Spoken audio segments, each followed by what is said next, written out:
So first type of question that we discussed was finding out addition. So basically it is sum of all the values. The second type of questions that we see is always average. So sum of the values divided by number of values. That is the second most important kind of questions that we can come across.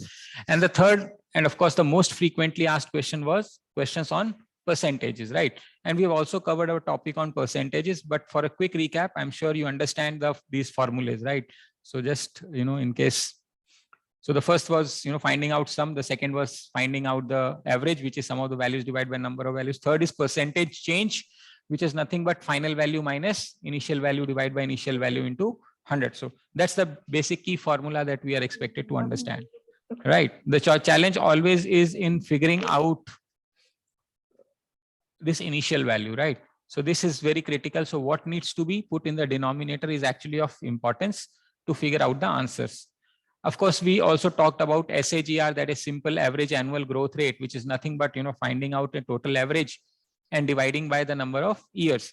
Now here number of years is always one less. I mean, the number of time period is always one less than the number of years. That is why this formula of, you remember this or forgotten, n-1. मान लेते हैं कोई हमने एक example लिया था, कोई भी एग्जांपल ले लेते हैं, 2001 से 2004 कितने टाइम पीरियड्स होते हैं? 3 time period, because 2001 से 2 first time period, 2002 से 3 second time period, 2003 से 2004 is third time period. So total growth would be 350 to 500 divided by 3. That will give you simple annual growth rate. And then of course we have questions on compound annual growth rate also, but I told you once we are through with our compound interest kind of topic, so you'll be you'll be able to appreciate this kind of question. So compound annual growth rate, we will see that subsequently. I'm not sure if you are having any questions on that today. I don't think it's there, right? We will do that. That's the next chapter we need to do. So that time we will understand. So primarily you will see in DI, the questions are on these 4 or 5 areas only. The difference lies in the difficulty of 2 things. One is questions, calculations, and the third is your ability to interpret the graph. Now, that is the third most important thing. So that becomes more important. Now, so far what we are covering is those simple graphs, right? Simple graphs would mean 4 graphs are most fundamental, which are frequently asked in the examination. The first one being tables, the second one being bar graph, the third one being line graph, and the fourth one being these pie charts. The one these kinds of graphs. These are pie charts. Of course, within these graphs there are multiple kinds of graphs. For example, we understood about area graph. There will be some unique type of graphs that we will be also taking up subsequently, like radar diagram, या network diagram, ठीक है, या triangular bar diagram. So those are very niche kind of bar graphs that are used. They are very specialty kind of bar graphs, and limited questions are asked from that. And therefore, we are going to pretty much spend most of our time in handling these kinds of questions. So today's agenda for us would be covering our line graph. So we have seen this 22 DI. I have just taken this. Give me a second. CUCT में मैंने Vedic and simple equation. So we'll just take a DI. We'll take additional section. We'll just to cover today line graphs.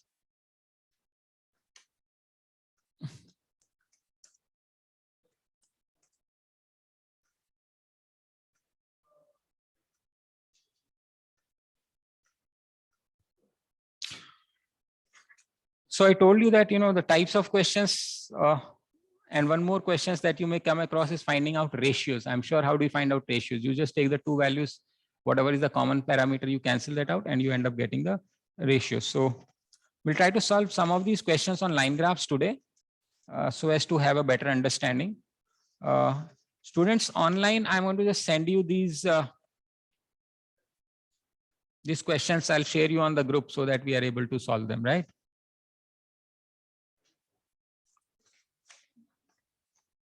Sir, can you please send it on the chat box of Zoom also, please? Chat box of Zoom? Yes, sir. Zoom meeting के chat box में भी send कर दो, because I do not have WhatsApp. Oh, you want me to share the way we are sharing screen? Is that what you're saying? No, sir. You can just send it in chat box of Zoom. How can I send on chat box of Zoom? So you can share the PDF. Okay, I don't have, but just let me see if I can, download that PDF. I'll just get back to you on this 2 minutes.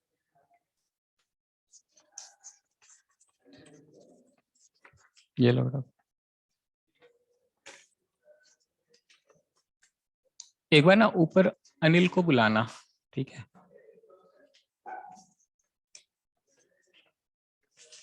ये लो पकड़ो।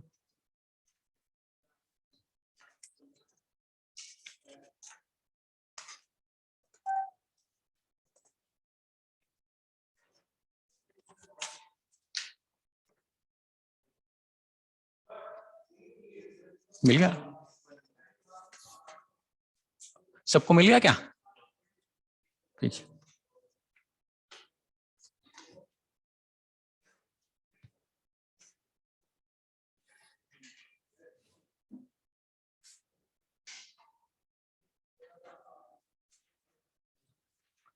वो ये जो है ना इसका, वो PDF download करके ग्रुप में डाल देना एक बार, बच्चों को शेयर करना है, तीनों में डाल देना,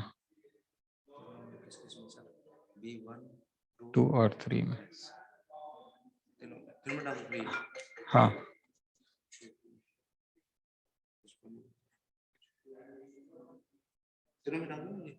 ठीक है।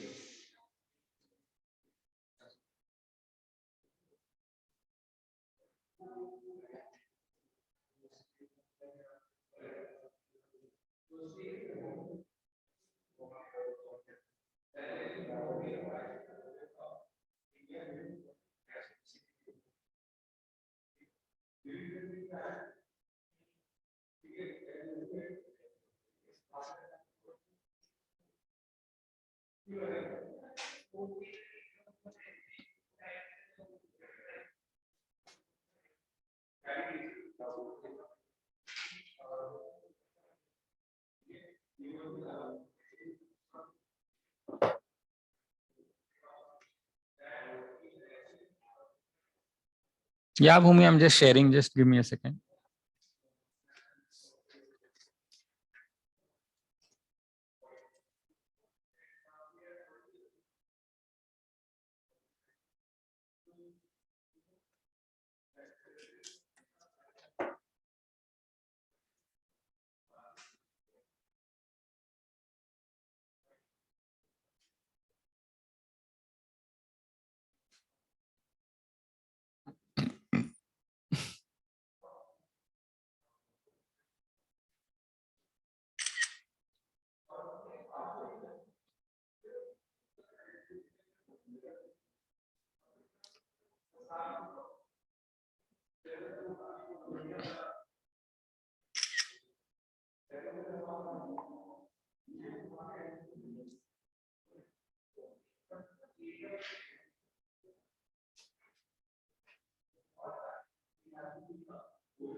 हाँ जी, online students Bhoomi, Divyam, Sachin send me answers independently for the first set. Yes, sir. अलग अलग भेजना है पर्सनल मैसेज में, ठीक है.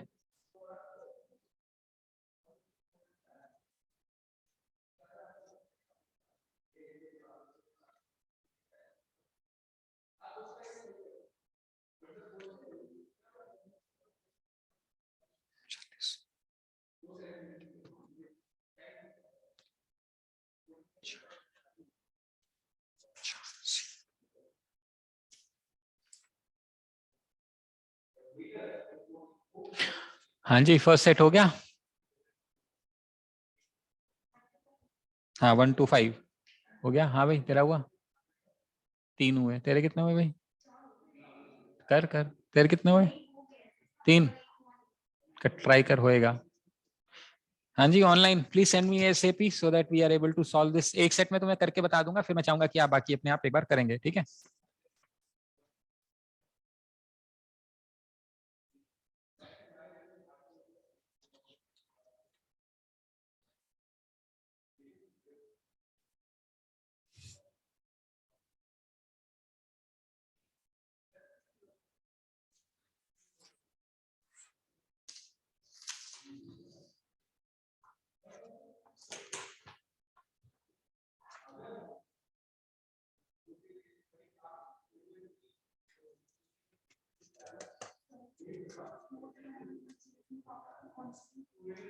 क्यों?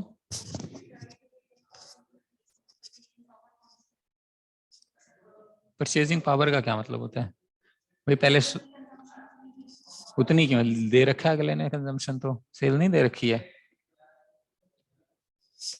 भाई. नहीं नहीं नहीं, ये प्राइस तो सिर्फ 10% इंक्रीज है, लेकिन टोटल जो वैल्यू है वो तो price into quantity of purchase होगी ना. क्वांटिटी उतनी क्यों रखनी, जो दी हुई है वो लेनी है। हाँ हाँ ऑब्वियसली, हाँ प्राइस चेंज करना है 10%।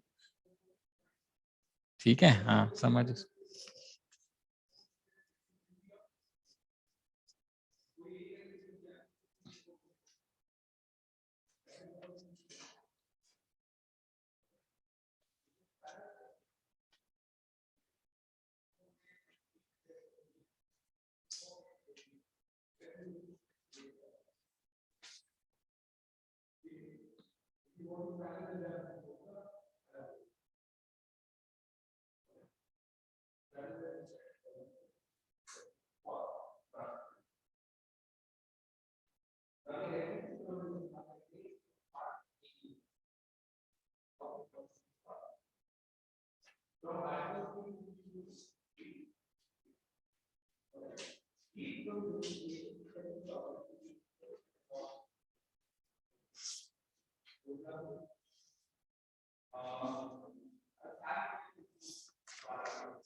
Okay, let's first discuss, एक बार पहला वाला सेट कर लेते हैं, ठीक है? So you'll get some idea as to what we need to do. Okay, now you see how do we approach this question? What does it say? Pay attention, all of you.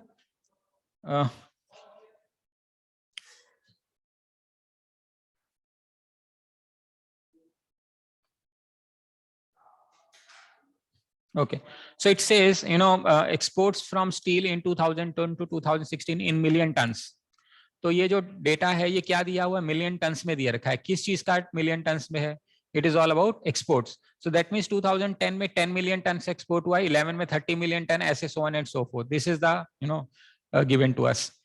Now it says in which year is the percentage increase of export steels when compare to previous year is highest. यानी कि किसी भी दो consecutive year में किन दो सालों का परसेंटेज इंक्रीज ज्यादा है, राइट? नाउ इसमें तो हमारे पास अच्छी बात यह है कि इसमें हमें 4 ही साल पूछा हुआ है, यानी 2011, 12, 13, 14, that's all, right?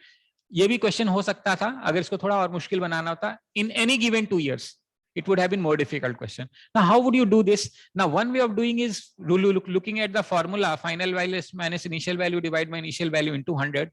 So if you were to find out in 11, you see it is 30 minus 10 upon 10 into 100, you get an answer of 200%, right? That's the first thing. Then you would want to check this one. So you will have 10 upon 30 into 100, right? So it becomes 33.33%. So that would not be an answer. You would want to check 12 and 13. So there is 0. So you don't have to really check. So 13 to 14, there is an increase of 30 divided by 40 into 100, and you will get 75%. Now the problem here is, if you see, I have 4 percentages to be solved, which is not, I mean, in this case, of course, it's easy, but it's not, at least you have to solve. That is taking time. So what do you really think? I mean, if you really observe, you don't have to solve this question at all. Why you don't have to solve? You see, कोई चीज 10 से 30 हो गई, 10 has become 30. So the increase is 200%. समझ में आ रहा है? You understand? नहीं समझ में आ रहा. Okay. If there is something, let's say 10, if I say 100% increase, how much should it become? Double, 100%. If I say 200% increase, then 30. Now what I'm trying to say, you don't have to solve this. Why you don't have to solve is like this.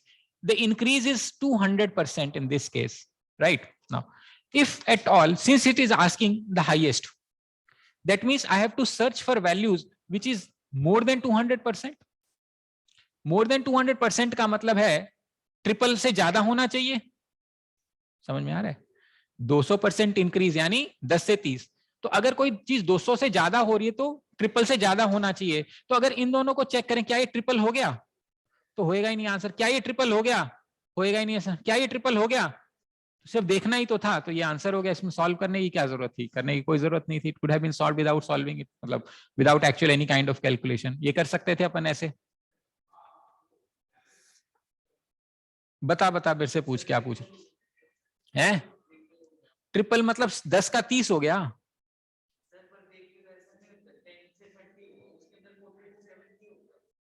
हाँ, वो उसको बोलते हैं absolute change. Percentage का मतलब बताया था मैंने, बढ़ा, कहां से बढ़ा ये इंपॉर्टेंट है। मान लो तुमने 10 रुपए शेयर मार्केट में लगाए और 30 रुपए हो गए, उसमें ज्यादा मजा आएगा या 40 रुपए लगा के 70 रुपए बनाने में ज्यादा मजा आएगा? 10, क्योंकि इसमें परसेंटेज प्रॉफिटेबिलिटी बहुत है, इन्वेस्टमेंट कम में आपने डबल पैसा 2 गुना बढ़ा लिया। तो percentage I told you is a game of comparison. अभी भी जब मैं बता रहा था मैंने कहा था ये इनिशियल वैल्यू सबसे ज्यादा इंपॉर्टेंट है। भाई बढ़ तो गया, कहां से बढ़ा ये इंपॉर्टेंट है। So this value is increasing from 10 to 30 is a big jump, सिर्फ 20, और यहां पे बढ़ा तो 30, लेकिन इस 30 को बढ़ाने के लिए मुझे 40 रुपए खर्चने पड़ गए, और यहां तो 20 ही बढ़ा, लेकिन उस 20 को बढ़ाने के लिए सिर्फ 10 रुपए लगाए मैंने। तो समझ में आ रहा है? तो परसेंटेज का ये कॉन्सेप्ट होता है। तो यहां पे हमें इंक्रीज दिख गया 200%। अब rather than calculating again and again, हमें ये समझ में आता है भाई 200% का मतलब 3 गुना होता है। अगर कोई वैल्यू 3 गुना से दिख रही है तो मैं सोचूंगा, वरना तो मुंह जबानी देख के सवाल सॉल्व कर लूंगा, काम खत्म हो गया। तो ये इसका कंसेप्चुअल अंडरस्टैंडिंग है, that is the conceptual understanding that you must follow, and this is the approach that you have to take in the exam so as to save some time. समझ में आ रही बात? हो सकता है कई बार ना लगे, लेकिन जहां भी लगेगा अपन वहीं तो टाइम तो बचाएंगे ना, वो वाली बात है। अब हम देखते हैं सेकंड वाला। मान लो बोलता है the export of steel in 2015 is approximately how many times the exports in 2014। अब मान लेते हैं हमें क्वेश्चन में कंफ्यूजन होगी, ये हाउ मेनी टाइम्स का क्या मतलब है। मान लो ऐसा समझ नहीं आ रहा, ये हाउ मेनी टाइम्स का कैसे करें, क्या किसके नीचे आएगा। तो आप जब भी हाउ आ जाए वहां पे मान लो एक्स टाइम्स, हाउ का आंसर क्या होगा? X times. मानने में तो कोई हर्ज नहीं। अब इस अंग्रेजी को कन्वर्ट करते हैं, the export of steel in 2015 is x times the export इन 2014। ये स्टेटमेंट हो गई। Now what is export in 2015? Is 18। Is का मतलब होता है is equal to x times the exports in 14, which is 70.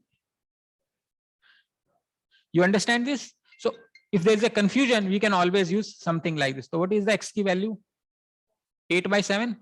Now this is 1 plus 1/7. Now if you remember, I taught you how to memorize fraction into percentages. तो 1 तो ये बन गया, ये कितना बनेगा? 1/7 is 0.1428। 14 पॉइंट याद है? 1/7 की वैल्यू रट्टा मारी थी, 7 का डबल 14, 14 का डबल 28, बिंदी 2 के बाद लगनी। 2 के बाद तब लगेगी जब 100 से मल्टीप्लाई की। तो ओरिजिनल वैल्यू 1/7 कितना होता है? 0.1428 होता है। यही बात है। तो बेसिकली मेरा 1:2 ये आ गया रेशियो। तो अब हमें किसका किसका निकालना, देख लो, यही आंसर है। कोई ऑप्शन होगा?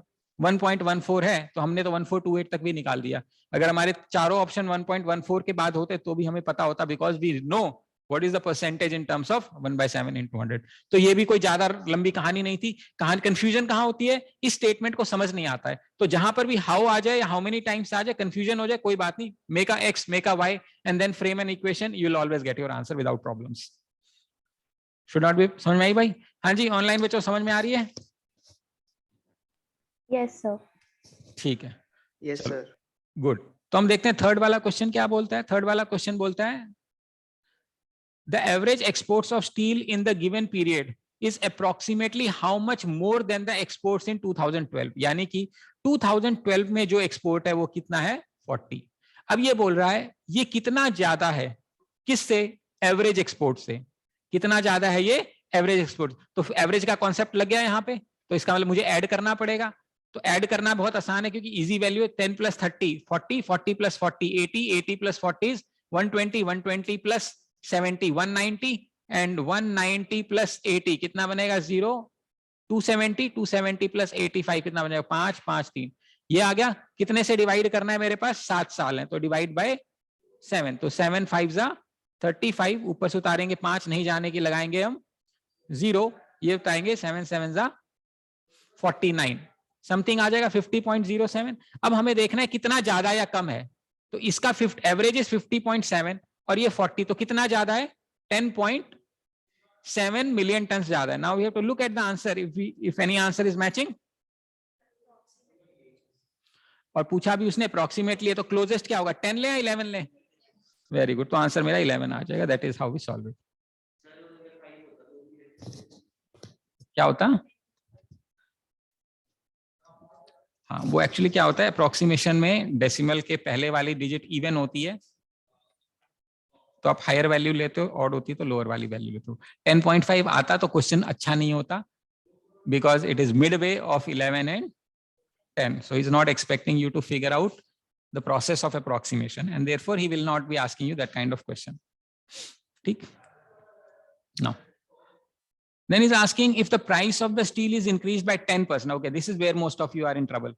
The price of increase is 10% from the year 2013 to 14. तो 13 में इसका जो भी प्राइस मान लो x था, तो 14 में प्राइस 1.1x हो जाएगा। ये शॉर्टकट याद है, इसमें करने की जरूरत नहीं है। तो इसको ऐसे बोलते हैं x plus 10% increase into x. So this will become x plus 0.1x. And of course, we don't want to do all this crap. We straight away know that it is 1.1x. Now he's asking, the value of export in 2014 is how much percent of the year in 2013. तो जो 14 का export है या 14 का जो भी हाँ export है, वो कितना परसेंट है किसका? 40 का। तो कैसे करोगे? मान लो कितना की जगह आपने A% मान लिया। सो जो 2014 की सेल है वो कितना होगा? 70 into 1.1x ये होगा। दिस इज लेट अस से, अगर इक्वेशन समझ में नहीं, दिस इज का मतलब is equal to A% of what? Sales in 2013। ये समझ सकते हैं, ये तो अंग्रेजी समझ में आती है। ये बोल रहा है the price of steel is increase by 10% from the year 2013 to 14, यानी 10% का इंक्रीज हो गया। The value of exports in steel in 2014, यानी जो 2014 में वैल्यू है, वैल्यू क्या होगी? इनका प्रोडक्ट, वो वैल्यू कितना परसेंट है किसका? उसका जो 2013 में हमने बेचा। मान लो मैंने कहा 12 is how much percent of 8, मान लेते हैं this is the question, what do you mean by this? 12 is how much percent of 8, तो इसका मतलब ये है, मान लेते हैं 12 इज यानी is equal to x% of 8। तो कैसे लिखोगे इसको? सॉल्व कैसे करोगे? 12 is equal to x upon 100 into, यही सॉल्व करोगे तो x की वैल्यू कितनी आ जाएगी? 12 अपॉन 8 इंटू 100। चैलेंज यही होता है 12/8 करूं या 8/12 करूं, उसको समझाने का ये तरीका है कैसे करना है अपने को। तो अब हमें यहां पे दिया हुआ है कि this the value of exports in 2014 which is this is how much? A% of this। तो हमें ये निकालना है A upon 100 of 40 into x। तो हमें किसकी वैल्यू निकालनी है? A की वैल्यू निकालनी है। ठीक है, तो ये यहां से खत्म हो जाएगा, ये यहां से खत्म हो जाएगा। ठीक है, और ये 1.1 है तो कितना बन जाएगा? 77 अपॉन 4 इंटू 100। हमें ये सॉल्व करना है, तो कितना आ जाएगा? ये कर लो, तो इसको कर लेते हैं 77/4। तो 4 1 जा 4, 36 9 जा 36.10 4 2 जा 8 19। ठीक है, तो ऐसा कुछ आएगा, इंटू 100 करेंगे तो कितना हो जाएगा? 190 पॉइंट समथिंग आएगा। 190 point something answer B one दिख रहा है। मैं इसको इस तरीके से हैंडल कर सकते थे। ठीक है, नो प्रॉब्लम्स। उसके बाद हमारा था 5th question. So what does it say? It says in how many years is the export of steel in the year equal to the combined export of steel in any 2 years। Now what does it really asking us? क्या हिंदी में क्या सवाल पूछ रहा है? एक year के cell के बराबर हो, तो ऐसे कितने साल हैं ऐसे जिसमें कि 2 साल का सम 1 के बराबर हो? तो यहाँ पे ऑब्जर्वेशन करनी है। तो 2 साल का सम यानी इन दोनों का सम 40 के बराबर है, 2012 में आ रहा है, 1 साल तो यही हो गया। इन दोनों का सम इसके बराबर भी आ रहा है, तो 1 साल ये हो गया। 70 बन रहा है किसी का सम, इन दोनों का बन रहा है, तो 1 साल ये हो गया। 80 बन रहा है किसी का सम, इन दोनों का बन रहा है, तो 1 साल ये हो गया। और कुछ बन रहा है किसी का सम नहीं, तो 1 2 3 4 साल हो गए, आंसर हो जाएगा।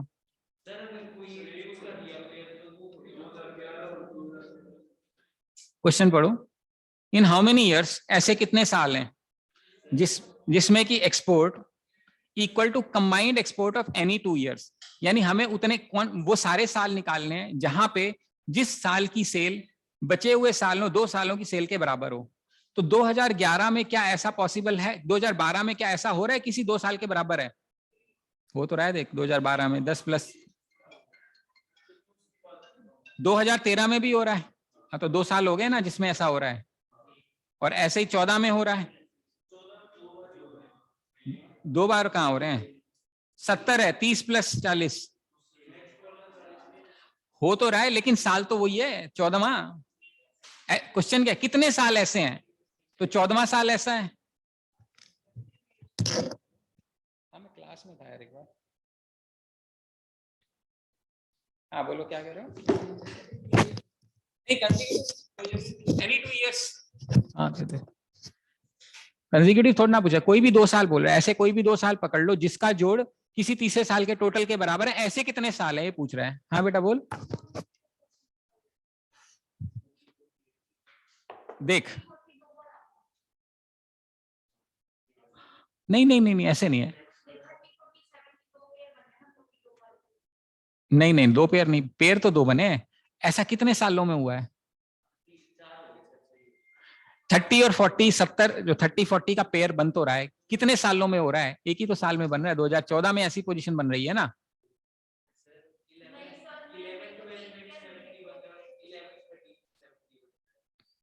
अरे बन तो रहा है लेकिन एक ही तो साल में बन रहा है। कौन सा जोड़ना है पहले देख, हाउ मेनी ईयर्स, सवाल है हाउ मेनी ईयर्स। ये तो छोड़, कितने पेयर, कितने साल ऐसे हैं जिसमें किसी भी 2 साल का सम उस साल के बराबर हो रहा है। फॉर एग्जाम्पल कितने साल है मेरे पास टोटल यहाँ पे, 7 साल है। इन 7 साल में ऐसे कितने साल हैं जहां पे जोड़ा, जहां का वैल्यू किसी 2 का सम बन रहा है। क्या इसमें बन रहा है, क्या इसमें 10 किसी किसी और के 2 का सम का 10 बन रहा है, तो क्या ये मेरा साल आंसर होगा। नहीं। अच्छा क्या इस साल 30 बन रहा है, किसी भी दोस्त को जोड़ के 30 बनाते हैं, तो क्या ये साल मेरा आंसर में आएगा, नहीं आएगा। क्या ये 40 बन रहा है किसी को 2 को जोड़ के, क्या ये मेरा आंसर होगा, होगा। क्या ये 40 बन रहा है किसी 2 को जोड़ के, तो क्या ये साल मेरा आंसर होगा, होगा। क्या ये 70 किसी 2 को जोड़ के बन रहा है, बन रहा है। चाहे इन दोनों को जोड़ लो चाहे इन दोनों को वो जोड़ रहा है, आंसर तो होगा ही ना, हो गया। ये वाला साल आंसर होगा, होगा। क्या ये वाला साल मेरा आंसर होगा, नहीं। तो कितने साल मेरे आंसर के हैं, 4। वो जोड़े नहीं पूछ रहा ना, वो तो ऐसे साल पूछ रहा है जहां पे जिनका सम बचे हुए 2 साल के बराबर हो। ठीक है, so that is why the answer is C. हाँ समझ में आया पीछे क्या कह रहा हूं। Okay solve the next. हाँ गॉट ऑल द पॉइंट्स, कोई प्रॉब्लम तो नहीं। Okay so let's try solving this as well.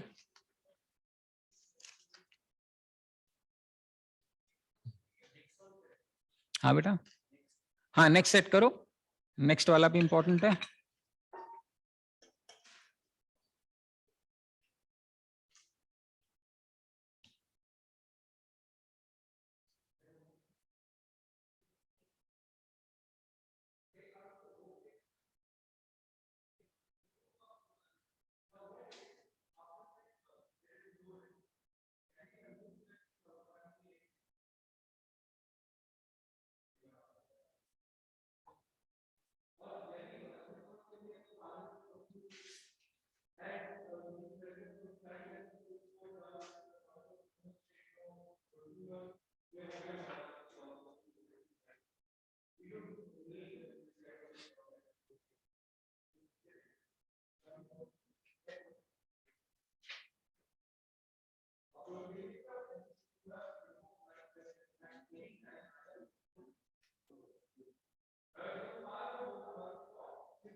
They दिखाइयो, copy दिखा।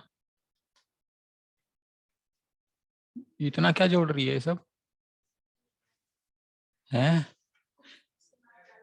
जीरो नहीं लिखने होते, जीरो मतलब टाइम वेस्ट है ना।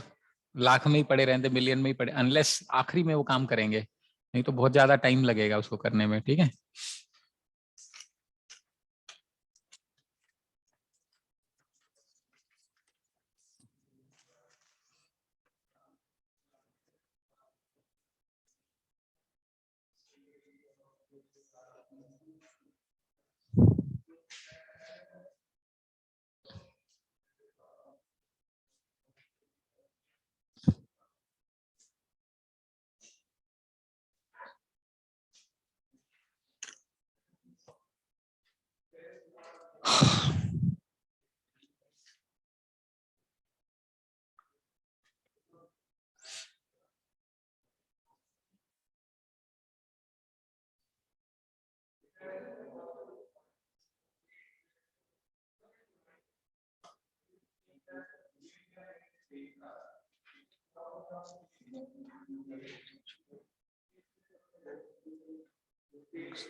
हम्म हम्म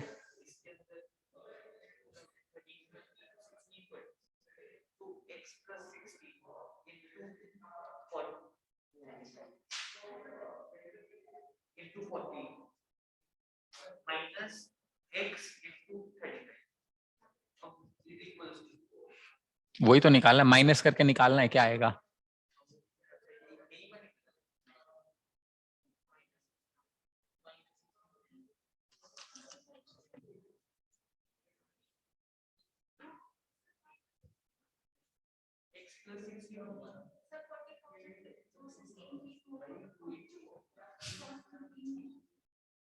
टू थाउजेंड मान ले, उसकी एक्स रुपए है मान लेते हैं, मतलब फीस, तो टोटल फीस कितनी देनी पड़ेगी?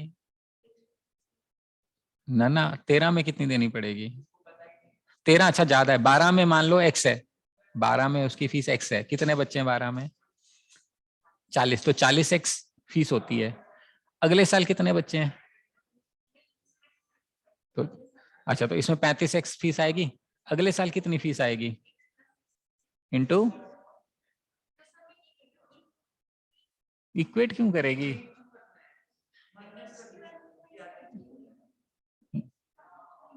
नहीं नहीं नहीं नहीं, देख, मैं कह रहा हूं मेरी इस साल की कमाई 15 रुपए है, पिछले साल की कमाई 8 रुपए है, तो कितनी ज्यादा कमाई है, कैसे निकालेगी? माइनस करना है और क्या करना है, तो निकालना, इक्वल टू ही तो निकालना है, वो दिया थोड़ी ना है।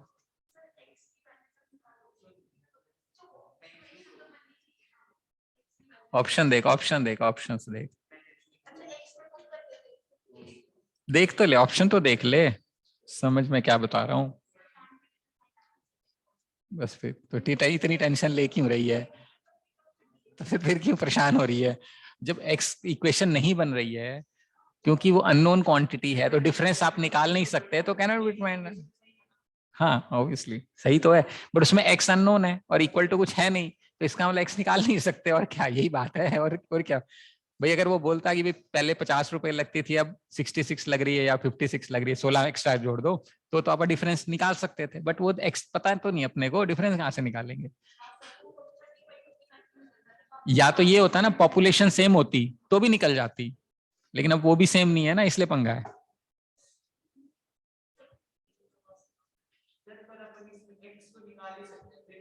कैसे निकलेगा? नहीं निकलेगा बेटा एक्स।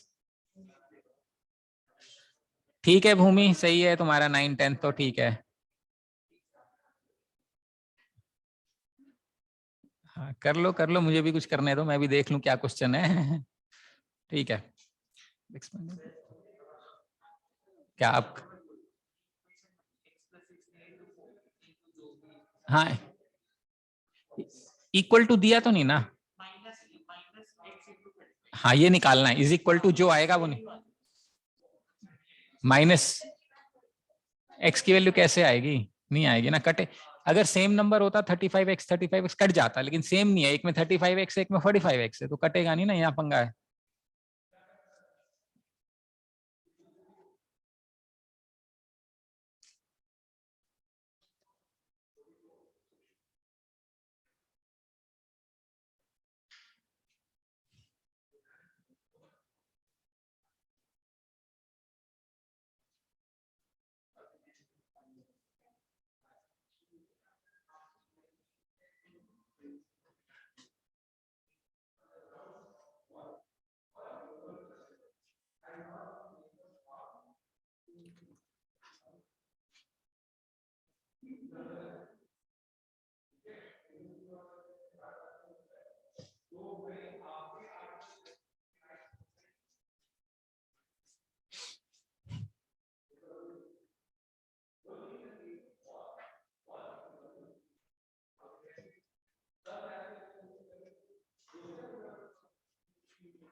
अंग्रेजी पढ़, ध्यान से क्वेश्चन पढ़, बहुत इंटरेस्टिंग क्वेश्चन है।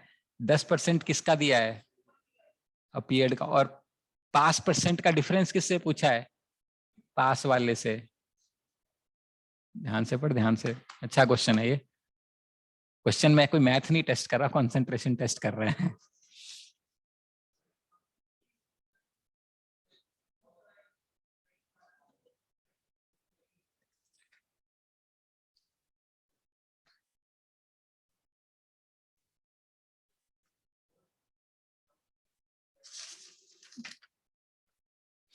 हाँ जी, सेकंड सेट कराऊं पहले? चलो पहले सेकंड सेट कर लेते हैं, फिर देखेंगे, ठीक है? Okay, online please pay attention, I am going to second set. अगर हो गया तो कोई दिक्कत नहीं, फिर भी देखते हैं, कुछ अपन बेटर मेथड से कर सकते थे, कुछ फास्ट कर सकते थे, वो सब देख लेते हैं, ठीक है? अभी अपने को बोल रहा है कि these are the questions which are based on the line graph given below, right? Now number of students who appeared in class 10, ठीक है, in the state is in 1000, ध्यान रखना डेटा 1000 में दे रखा है, ठीक है? इसको लीजेंड्स बोलते हैं, पता है? लीजेंड्स का मतलब होता है something which will identify which line is representing which line. So ये जो एरो वाली लाइन है, नहीं, ऊपर वाली लाइन किसको रिप्रेजेंट करिए? Students appeared. और नीचे वाली लाइन किसको रिप्रेजेंट करिए? Students who have passed. अब ये पूछ रहा है in which year the number of student failed is least. Fail, minimum fail है, इसका क्या मतलब है? डिफरेंस मिनिमम होना चाहिए। जैसे ये टोटल है, मान ले, ये अब मैं समझा रहा हूं, ये मान ले टोटल है 35 अपीयर है, 20 पास है, तो फेल कितने हुए? 15। ये 40 है, यहाँ फेल कितने हुए? 15। हमें ये क्या करना है? मिनिमाइज करना है ना। यहाँ पे फेल कितने हुए? 7.5। यहाँ फेल कितने हुए? 15। यहाँ फेल कितने हुए? 10। सबसे कम कौन सा है? ठीक है, ये तो तरीका है मैथमेटिक्स। दूसरा तरीका ये, गैप मिनिमम चाहिए ना, ग्राफ देख ले, सबसे कम गैप दोनों में तो यही नजर आ रहा है, माइनस करने की क्या जरूरत थी?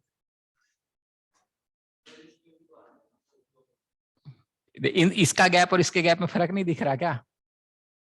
हमें डिफरेंस नहीं, एब्सोल्यूट परसेंटेज नहीं है यहाँ पे, ध्यान रखियो। पीछे में परसेंटेज था, इसलिए वहां पे 30, यहाँ पे 20 और 20 वाला आंसर था। यहाँ एब्सोल्यूट गैप है, डिफरेंस निकालना है। तो डिफरेंस यानी अगर गैप बड़ा होगा तो डिफरेंस ज्यादा, गैप कम है तो छोटा है। तो ये मैथमेटिकल तरीका है, मेथड। और सॉल्व करने का तरीका, मान लो शॉर्टकट, सीधा देखा सबसे कम है, यही आंसर होना चाहिए। 2014 ये आंसर होना चाहिए इसका, ठीक? अगला, for how many years is the number of students passed more than the average number of students in the given period? तो हमें क्या निकालना है? पहले हमें निकालना है number of students, how many the number of years students passed more than the average number of students passed in the given year। तो पहले past students का एवरेज निकालना है। ये पूछा ऐसे कितने साल हैं जहां पे जो स्टूडेंट्स पास हुए हैं वो average number of pass student से ज्यादा होने चाहिए। तो पहले हमें एवरेज निकालना पड़ेगा। तो ये बनेगा 20 25 कितना बनेगा? 45 45 प्लस 35 कितना बनेगा? 80 80 और ये कितना बनेगा? 70 150 150 डिवाइडेड बाय 5 तो 30, एवरेज 30 आ रहा है। अब ऐसे कितने साल हैं जहां पे 30 से ज्यादा पास हुए हैं? एक तो ये और एक ये, तो दो ही आंसर है। तो मेरा आंसर ये होना चाहिए be, should not be problem, ठीक है? तो ये बी। अब इन 2016 the district education authority expected 75% of the students appeared will pass in the class in 10th। तो 2016 में जो अपीयर हुए थे वो 50 अपीयर हुए थे, इनका एक्सपेक्टेशन था 75% पास होंगे। 75% इसका 3/4 होता है, समझ में आ रहा है? तो 3/4 का मतलब है आधे का 150/4, 150/4 यानी आधे का आधा, 150 का हाफ 75, 75 का आधा 37 पॉइंट, इतने पास हुए। तो ये कह रहे हैं how many students pass more than the target. Target तो इतना था और पास हो गए 40, तो एक्स्ट्रा कितने टारगेट पास हो गए? 2.5। लेकिन ये डेटा किस में है? 1000 में। 2.5 into 1000 इज 2500, ठीक है? Should not be problem.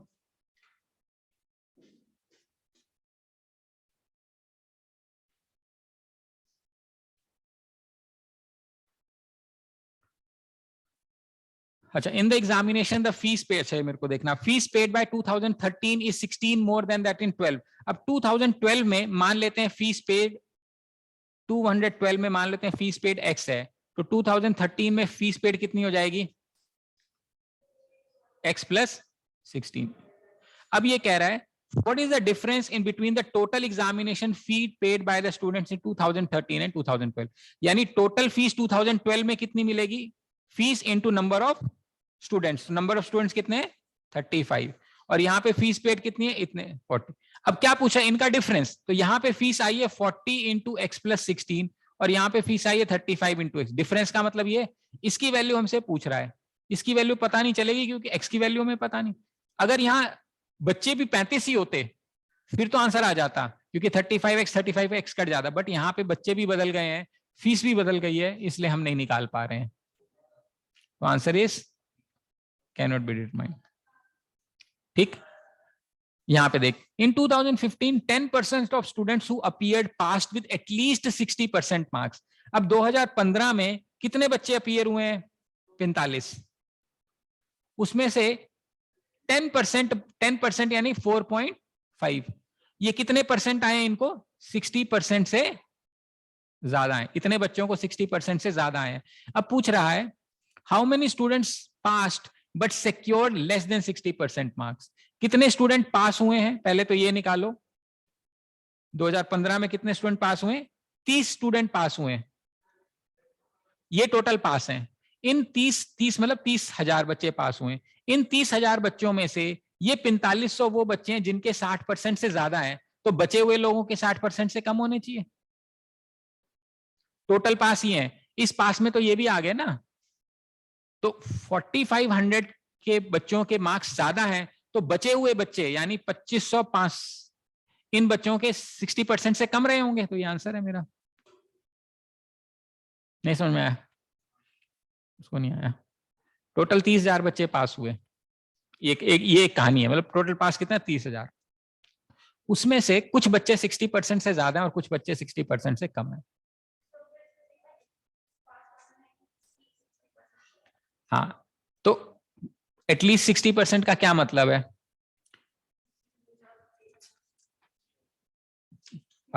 ये क्या लिखा है 10% ऑफ स्टूडेंट्स हु अपीयर्ड, जितने बच्चे अपीयर हुए, पास विद जितने अपीयर हुए उसमें से, ठीक है 10% बच्चे जो हैं उनको कम से कम 60% नंबर आए हैं, यानी या तो 60 आए हैं या 60 से ज्यादा आए हैं। आई will give you at least 5 rupees, मतलब 5 रुपए दूंगा या 5 रुपए से ज्यादा दूंगा, वो होता है एटमोस्ट होता है। I will give you at most 5 rupees, that is difference. किसमें हो गई, हाँ अपीयर, मैं तो पहले भी कह था यही गड़बड़, वो पास्ट का टोटल है, पास्ट में अपीयर्ड का 10% also passed, but they passed with some marks, so total में से वो सम मार्क्स वाले हटाने हैं अपने को, 60 से ज्यादा आए हैं उनको, तो 60 से कम कहां से मिलेंगे, पास्ट में से ही तो मिलेंगे ना, तो वो आंसर है। ठीक है, समझ में आए सारे क्वेश्चंस? चलो ट्राई सॉल्विंग दिस सेट।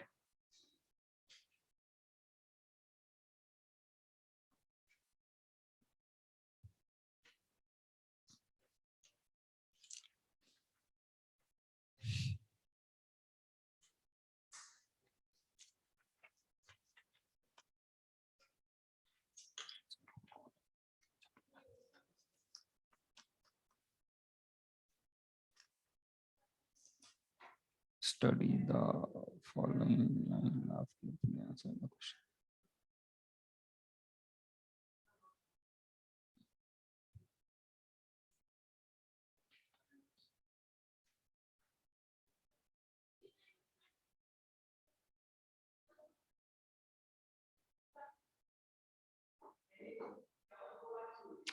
बेटा उसको ना बंद करना दरवाजे को, ये वाला ना, ये वाला बंद कर दो, तुम पीछे बैठे हो तो तुम्हें ही भागना पड़ रहा है।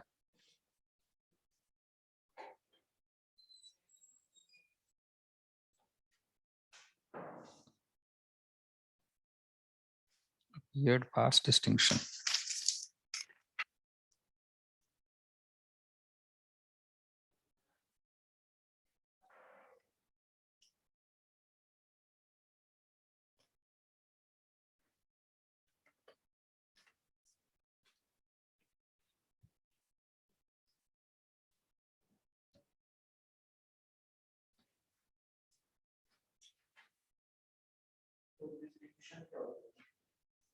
डिस्टिंक्शन होता है पर्टिकुलर नंबर्स, नॉर्मली 75% से ज्यादा को डिस्टिंक्शन बोलते हैं। जैसे 60% से ज्यादा मार्क्स बोलते हैं इसको फर्स्ट क्लास आए हैं, जिसको सिर्फ 75% ज्यादा आते हैं उसको डिस्टिंक्शन बोलते हैं।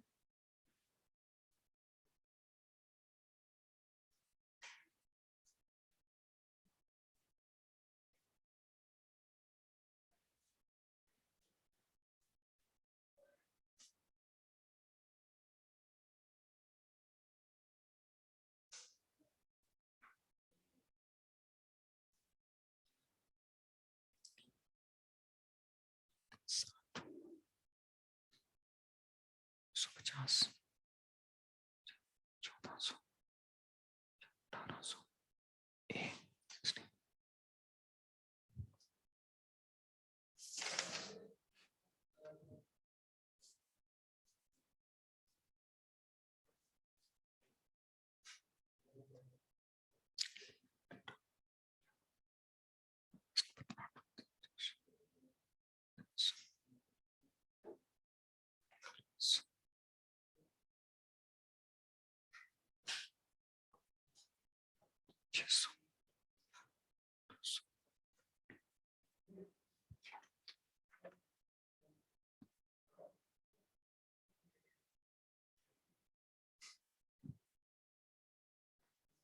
ठीक है भूमि, 12th भी सही है, 13th करते हैं, ठीक है।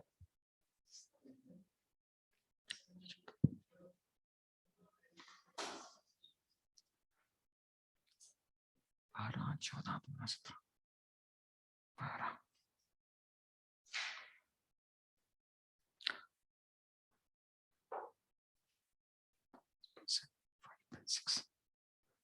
6, 16।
हो गए? देखें तो कौन सा सेट देखना है अपने को? 13, 16, 17, 18, 19, 20 है? अच्छा 11 से देखना है। ओके, करवाना है या कर लिया? करवाना है, कौन सा बताओ करवाने के लिए? ये बोल रहा है 2014 में जो एक्सपेंडिचर है वो 15 लाख है, तो इनकम कितनी होगी? ठीक है,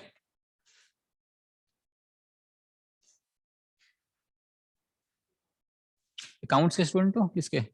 कॉमर्स, आर्ट्स? फिर तो पता ही होगा इनकम।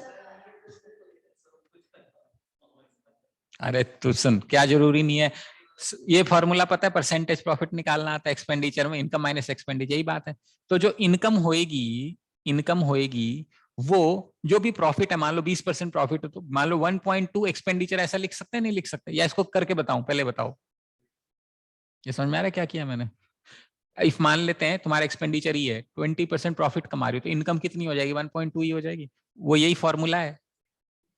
जैसे कि परसेंटेज प्रॉफिट है, मान लेते हैं एक्स है, तो हम क्या करेंगे? E into X is equal to income minus E into 100, ये बाय 100 ये कर दूं, चलेगा? ई को यहां ले आता हूं, तो income is equal to E into X by 100 plus E हो जाएगा। ई को कॉमन निकाल के 1 प्लस एक्स बाय 100 ये कर सकते हैं। मान ले 20% प्रॉफिट है, तो income is equal to E into 1 plus 20 यानी 1.2 ई, जो कि शॉर्टकट में मैंने बताया। ये पिछली क्लास में मैंने परसेंटेज सिखाया था ना, हालांकि अगली क्लास में यही पढ़ाना था तुमको, बट तुम कॉमर्स के हो तो मैं उम्मीद कर रहा हूँ कि भाई इतना समझ में आता होगा एक बार के लिए। तो इतना समझ में आ गया 1 मिनट के लिए? अब देख, ये समझ में आ गया तो ये कुछ है, लड्डू सवाल हैं सारे। देख 2014 में एक्सपेंडिचर कितना था? 15 लाख, और इनकम निकालनी है, तो 2015 में एक्स का प्रॉफिट कितना है? ये देख यहाँ ग्राफ में दिख रहा है, ऊपर देख ले। हैं कहाँ, क्या बात कर रही है, 2014 में। अच्छा 20% है तो इनकम हो जाएगी 1.2 इंटू 15, 20% बढ़ाना है। 10% 15 का होता है 1.5, तो 20% हो गया 3, 15 8 13, 15 3 18, मुझवानी सवाल है करने 18। अब 18 क्या होना चाहिए, लाख। 1 लाख में 5 जीरो होते हैं, पता होना चाहिए। तो ये या तो कंफ्यूजन है, तो ये 5 जीरो दिख रहे हैं, आंसर हो गया। करना कुछ नहीं था। अब देखो ये तो समझाया, पूरी स्टोरी सुनी, कुछ नहीं करना था। उत्तर ये थे 20% प्रॉफिट। मैंने पिछली क्लास में रटवाया था 20% इंक्रीज इन एक्स, याद है 1.2x, यही था। अब तूने 100 रुपए खर्चे, 20 रुपए कमाए, तो कितने हो गए 120। अभी ये कह रहा है 15 लाख रुपए उसने लगाए, 15 लाख लगाए, कमाई कितनी करी 20%, तो कमाई तो 15 लाख पे ही होगी 20%, तो 15 लाख का 20% कितना होता है 3, तो कमाई होगी 18 लाख। वो दिख रहा है, ये रहा। करना क्या था, कुछ नहीं करना था इसमें। अच्छा 1.2 इंक्रीज, 20% इंक्रीज, एक्सपेंडिचर का पैसा अगर बढ़ जाए तो इसी को प्रॉफिट बोलते हैं। एक्सपेंडिचर का पैसा बढ़ जाए उसी को प्रॉफिट बोलते हैं, तो it is same as saying percentage increase. काम खत्म हो गया। वो तेरे की ऐड करना है ना, जुड़ गया।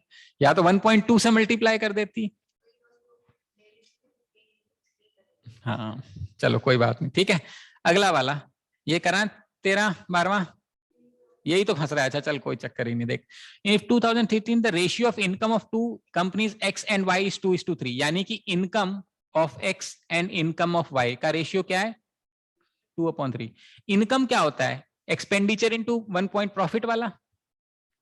तो 2013 में एक्स का, एक्स ये कंपनी है, उसका एक्सपेंडिचर मान लेते हैं ई एक्स, और इसका एक्सपेंडिचर मान लेते हैं ई वाई, चलेगा। तो इनकम कैसे निकालोगे, इसमें इसकी प्रॉफिट मल्टीप्लाई करेंगे, जो अभी अभी बताया था मैंने। तो इसका प्रॉफिट कितना है 2013 में एक्स का 10, तो ये 1.1 हो जाएगा। और इसका प्रॉफिट कितना है, समझ में आ रहा है, एक्सपेंडिचर इनटू प्रॉफिट, शॉर्टकट सीधा। ये 2/3 होना चाहिए।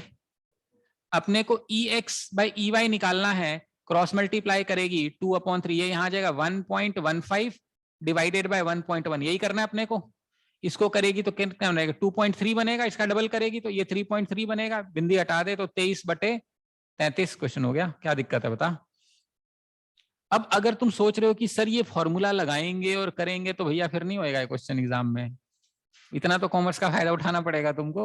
और नहीं भी आता छोड़ो उसको, मैंने ये तो सिखाया था कि 20% increase in x is 1.2x, और ये भी समझाया है कि प्रॉफिट क्या होता है, जो पैसा लगाया वो बढ़ जाए तो वही प्रॉफिट होता है। बस खत्म बात, उतना ही समझना और कुछ नहीं समझना, इसमें एक लाइन का सवाल है। ठीक, अब 13th, इसके बाद हो गया सभी का। हाँ भी ऑनलाइन, अरे रुक जा ना करो। भूमि दिव्यम, हाँ वैसे भूमि ने तो आंसर दे दिए थे मुझे, ठीक है। हाँ हो गया दिव्यम तेरा। Yes sir. अच्छा सारे सही हैं। आंसर मार्क नहीं करे सर अभी आपने। अच्छा अभी मैंने बताया नहीं, हाँ ये बात भी सही है यार। तो 11th का आंसर अपना आया है फर्स्ट, ठीक है। 11th का फर्स्ट आया, इसका आया था अपना सी, थर्ड का आया था अपना डी, फोर्थ का आया है, बोलो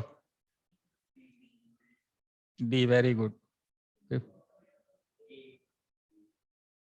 हाँ भाई बनी बात सही सारी। हाँ पीछे इधर हीरो लोग, कोई दिक्कत।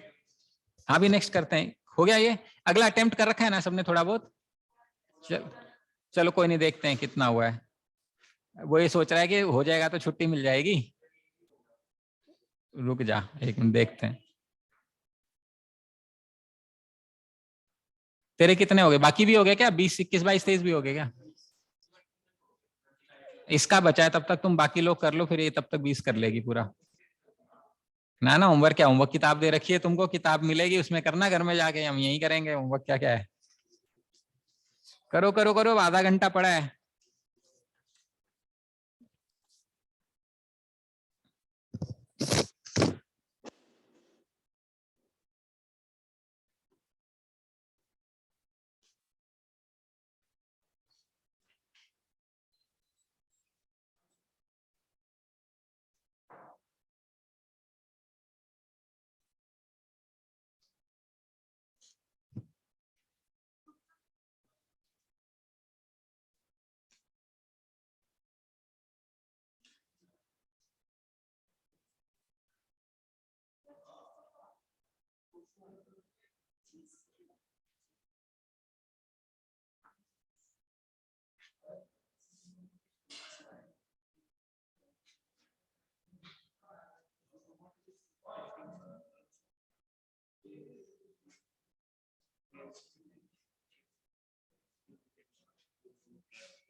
ऐसे ही बनाएंगे स्पीड। हाँ ठीक है, अपन करते हैं 1 मिनट के लिए।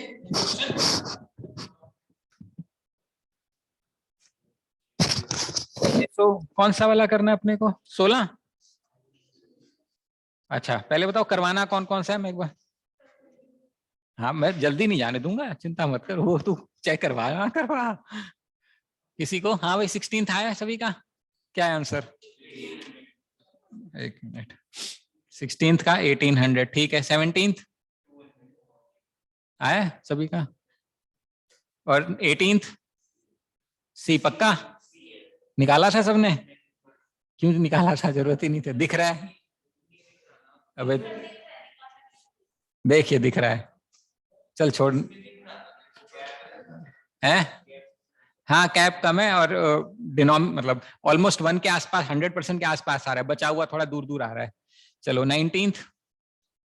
हाँ, इसमें दिक्कत आई होगी। डी, हाँ अंग्रेजी ठीक हो गई, दिख रहा है। डी ठीक है। ये वाला फंसा है तुम्हारा, ये वाला फंसा होगा, है ना? अटेम्प्ट नहीं किया था, ट्राई करना है, हो जाएगा।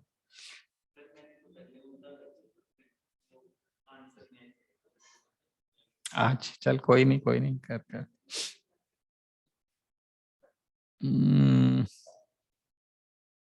Clear all drawings.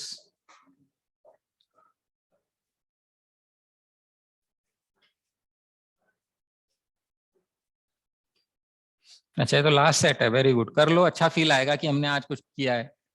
नहीं नहीं, थोड़ा फील आएगा, 15 मिनट पढ़े मैं जान क्या कहाँ ज्यादा कर लिए, 25 ही तो क्वेश्चन किए हैं।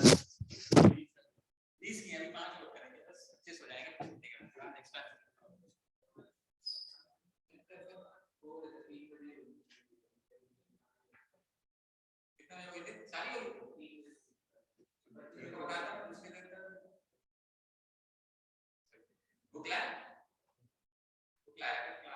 एक्स्ट्रा हो जाए तो दूसरी शीट कर लिया करना, सबको साथ लेके। मान लो तुम्हारा हो गया था, 45 मिनट और 5 बुक में से लाया करो।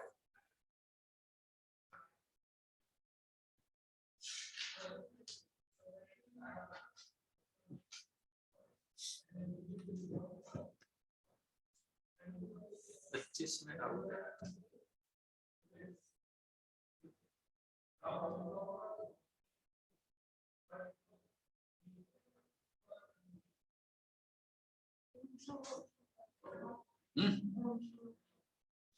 ऑनश्योर ऑफशोर में क्या डालते हैं वैसे, तो हालांकि यहाँ रिलेवेंट नहीं है, लेकिन ऑनश्योर का मतलब होता है जो प्रोजेक्ट्स हम जमीन पे करते हैं। ऑफशोर यानी मतलब अपनी जमीन पे, फॉरेन में जब एक्सपोर्ट वगैरह या दूसरे देश में भी काम होता है तो ऑफशोर बोलते हैं।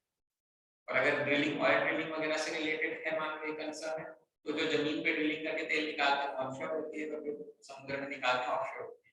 बट ऑनशोर ऑफशोर का मतलब है डोमेस्टिक एंड इंटरनेशनल, ये होता है।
टेक्स्ट में आएगा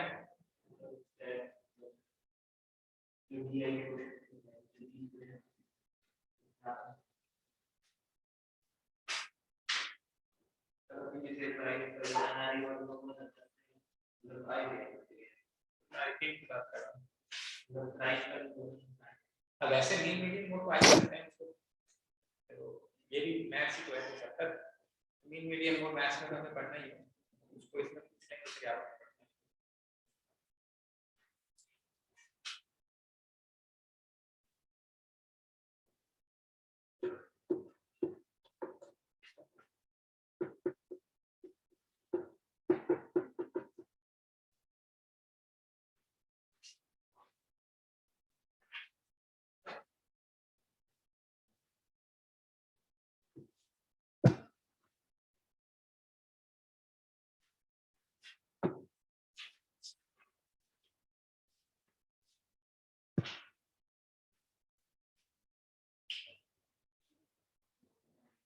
क्यों है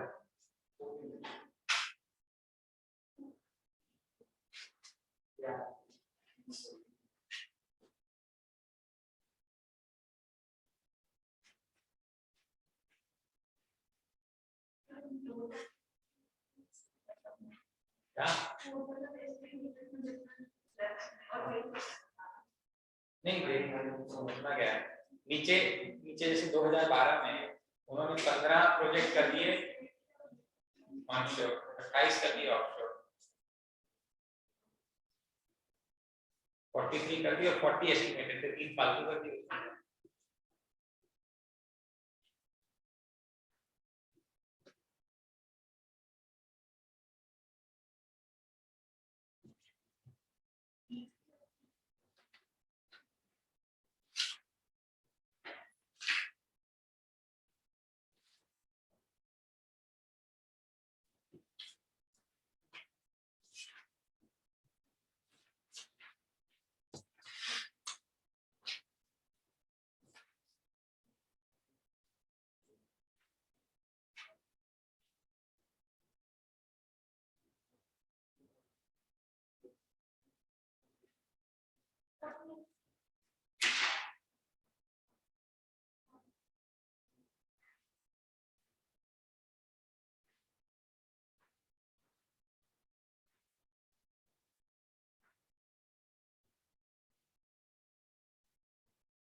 ठीक है, देखें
21st आंसर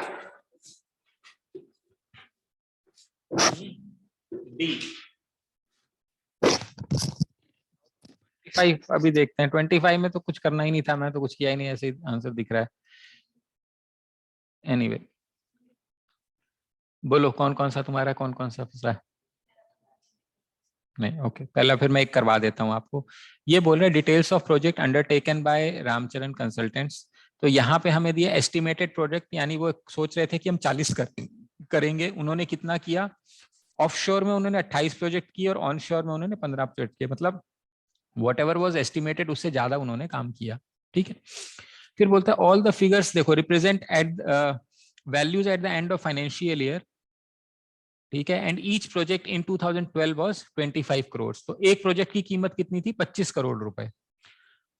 तो यहाँ पे जो भी प्रोजेक्ट की कीमत थी वो 25 करोड़ थी। उसके बाद बोलता है the value of each project increase by 20%, 20%, 25% and 20% from 2013 to 16।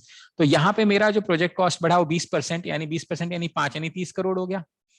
और यहाँ पे 20% बढ़ा यानी कि 36 करोड़ हो गया। क्या 62। और यहाँ पे 25% यानी 1/4 बढ़ा, यानी 9 करोड़, 9 बढ़ा यानी कि 45 करोड़ हो गया यहाँ पे। और यहाँ पे फिर से 20% बढ़ा तो 9 और बढ़ गया तो 54 करोड़ हो गया। ये प्रोजेक्ट कॉस्ट आ गई। ठीक है, टोटल टर्नओवर जो है वो value of each project into number of projects completed, वो टर्नओवर को डिफाइन किया हुआ है। ठीक है, यहाँ तक तो समझ में आ रही बात? ओ तेरे, ये हिलते ही तो गड़बड़ हो जाएगा, क्या करूं? चलो कोई नहीं।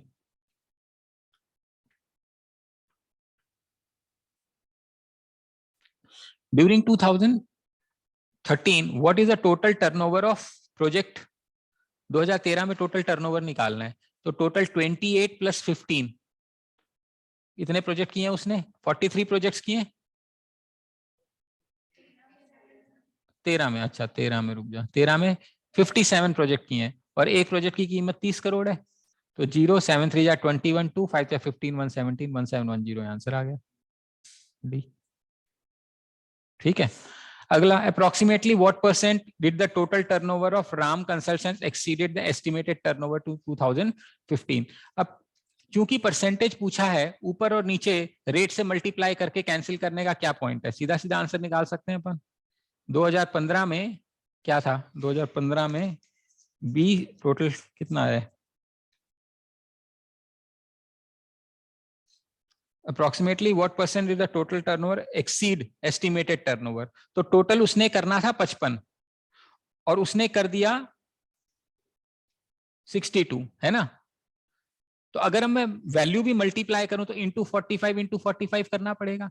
अगर इंक्रीज निकालना है तो 62 इंटू 40, मैं सिर्फ समझाने के लिए कर रहा हूं, 45 - 55 इंटू 45 डिवाइडेड बाय 55 इंटू 40, यही करना पड़ेगा। तो मैं ये तो लिखने की जरूरत ही नहीं है पहली बात, क्योंकि परसेंटेज है। तो यहाँ पे कितना एक्स्ट्रा कितना है? 55 से सिर्फ 7 एक्स्ट्रा है, 7 एक्स्ट्रा है 55 पे, यही बात है, इंटू 100। अगर ये 50 होता तो यहाँ 2 आता, यानी 14% से थोड़ा सा कम होना चाहिए मेरा आंसर।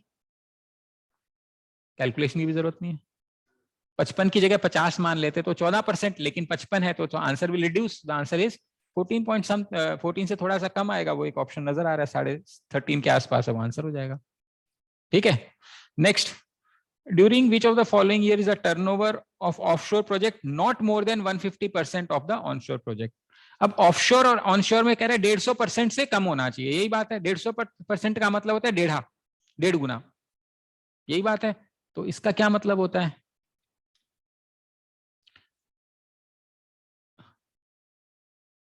अगर मैं इसकी बात करूं, देखो यहां से 1.5 टाइम से ज्यादा लग रहा है, क्योंकि इसका हाफ होता है 7.5, इसका हाफ होता है 7.5, उससे तो ज्यादा है। इसका हाफ होता है 30 होता है, उससे भी ज्यादा है। इसका हाफ होता है 12.5, तो 37.5, इससे भी ज्यादा है। इसका हाफ होता है 10, उससे भी ज्यादा है। इसका हाफ होता है 15, इससे कम है, यानी यही आंसर होना चाहिए 2016 मेरा आंसर। ये तो सॉल्व करने की जरूरत नहीं थी, ये भी हो जाता हमारा। उसके बाद कौन? 25th। नहीं 24. For how many years did the number of projects completed by Ram Consultants exceeded that of estimated? Obviously estimated 40 है, total उसने किया 43, तो ये exceed हो गया, यहाँ exceed हो गया. Estimated 50 करा 57, ये भी exceed हो गया. करा 67, estimated 50, ये भी exceed हो गया. करा 62, estimated 55, ये भी exceed हो गया. करा उसने 67 और expected था, ये भी exceed हो गया. तो सारे exceed हो गए, 5 साल exceed हो गए, तो आंसर आ गया 5. लास्ट क्वेश्चन जो सब लोग पूछ रहे हो, during which year is the percentage increase in turnover of the completed project least when compare to the previous year. अब टेक्निकली ये क्या बोल रहा है? टेक्निकली ये बोल रहा है कि इन दोनों का टोटल करो विच इज 43 मल्टीप्लाइज बाय इसका सेल करो जो कि कितना था 25 करोड़. कह रहा है इनका टोटल करो विच इज 57 मल्टीप्लाइड बाय इसकी सेल कितनी थी 30. फिर कह रहा है इसका टोटल करो विच इज 67 मल्टीप्लाइड बाय इसकी सेल है 36. फिर कह रहा है इसका टोटल करो विच इज 62, इसका सेल है मेरा 45. फिर कह रहा है इसका टोटल करो विच इज 67 इंटू सेल है मेरा 54. अब ये बोल रहा है कौन से 2 साल के अंदर इंक्रीज वाज मिनिमम, यानी यहां से यहां परसेंटेज इंक्रीज निकालना है, फिर यहां से यहां परसेंटेज इंक्रीज निकालना है, फिर यहां से यहां परसेंटेज इंक्रीज और यहां से यहां परसेंटेज इंक्रीज. फिर हमें देखना है कि किसका ग्रोथ मिनिमम है. मैथमेटिकली ये सवाल है, करना है. अगर एग्जैक्ट आंसर निकालना तो ऐसे निकालना पड़ेगा. 2013 की ग्रोथ कैसे निकालोगे? 57 into 30 minus 43 into 25 divided by 43 into 25 into 100. एक वैल्यू यहाँ पे आएगी, फिर ऐसे एक वैल्यू यहाँ आएगी और फिर आपको मिनिमम बताना है. यह है तरीका. मैं कह रहा हूं ऐसा कुछ मत करो, लेकिन तरीका आना चाहिए. करना क्या है, देखो हर साल रेट बढ़ रहा है, रेट बढ़ रहा है और प्रोजेक्ट भी बढ़ रहे हैं. ध्यान से देखो तो ग्रोथ हो रही होगी. अगर एक चीज देखोगे 15 में ना तो ये वाला बढ़ा और नंबर ऑफ प्रोजेक्ट्स डिक्रीज हो गए. जो लगभग इंक्रीज था 25% का इंक्रीज था ओवरऑल, और प्रोजेक्ट में आप देखो 20-30% का डिक्रीज हो गया है. तो लगभग जो इनकम है वो बराबर ही रहने वाली है, बढ़ेगी नहीं. और बाकी सब जगह रेट भी बढ़ रहा है और मतलब पर प्रोजेक्ट कॉस्ट भी बढ़ी है, नंबर ऑफ प्रोजेक्ट्स भी बढ़ रहे हैं, तो इंक्रीज होएगा. यहां एक ऐसी फीलिंग आ रही है जहां पे प्रोजेक्ट डिक्रीज हुए हैं. रेट तो इंक्रीज हुआ है लेकिन प्रोजेक्ट डिक्रीज हुए हैं, और परसेंटेज और रेट में ज्यादा फर्क नहीं है, सब 20-20-20 के आसपास है. तो इसलिए ज्यादा इंपैक्ट. अगर यहाँ रेट ज्यादा होता तो हमें डाउट हो जाता है यार कहीं रेट काफी बढ़ गया, प्रोजेक्ट कम होने पे भी ज्यादा पैसे मिलेंगे. बट परसेंटेज ऑफ ग्रोथ जो है वो लगभग सेम है, तो चांसेस जो बन रहे हैं वो 2015 के बन रहे हैं. थोड़ा एलिमेंट ऑफ रिस्क है, लेकिन उतनी 5 कैलकुलेशन करने से अच्छा ये रिस्क हम उठाएं. वंस अगेन वो एग्जाम टेकिंग स्ट्रेटजी पे कितना रिस्क उठाएं. यहाँ पे थोड़ा रिस्क लग रहा था, लेकिन फिर भी मुझे लगा कि यार ये कांस्टेंट है, प्रोजेक्ट डिक्रीज हो रहे हैं, क्योंकि परसेंटेज में ज्यादा गैप नहीं है, तो this is the answer, we can do this. Otherwise जो मैंने पहले आपको बताया था वो पूरा करना ही पड़ता, और कोई इलाज है नहीं हमारे पास. ठीक है. हाँ जी, भूमि एंड दिव्यम समझ में आ गया ये 25वां? Yes, sir. So we could have approached this question in that fashion also. So this takes care of your this sheet.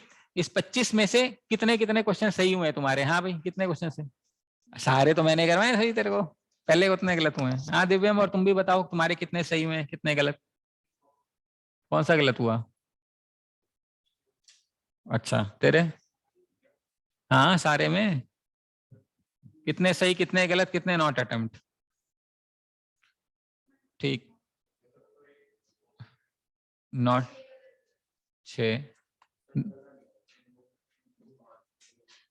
गलत है तेरा. 6 या 7? 4 नोट. तुम्हारा क्या? यार बता इसमें क्या है, बताने का क्या मतलब? चलो कोई बात नहीं. चलो ठीक है then, that's all for the day. ठीक है, I am ending this session, Divyam and Bhoomi. Okay.